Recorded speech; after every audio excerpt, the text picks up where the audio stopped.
Добрый день. Мы Команда Кубики-Рубики. Меня зовут Артем Николаев.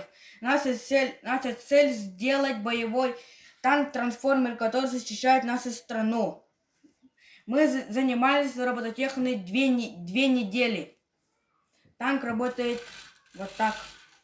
Особенность в том, есть 11 пушек и едет на 6 колесах. Почему там есть бензобак? А из-за этого там поле битвы есть бензобак? Нет.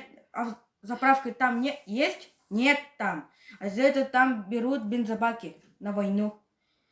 Меня зовут Ростислав Бусак. Я сделал самолет-истребитель, который состоит из трех материнских платин и 6 моторчиков.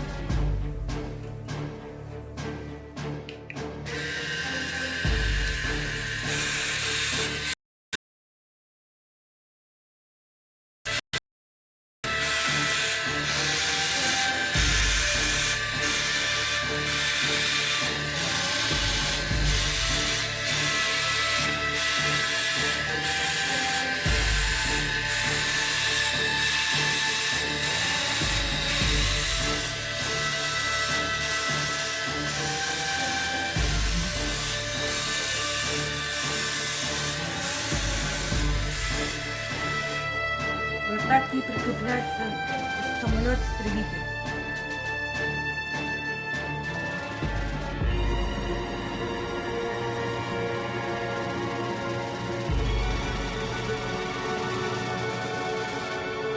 Всем спасибо. Спасибо, всем пока.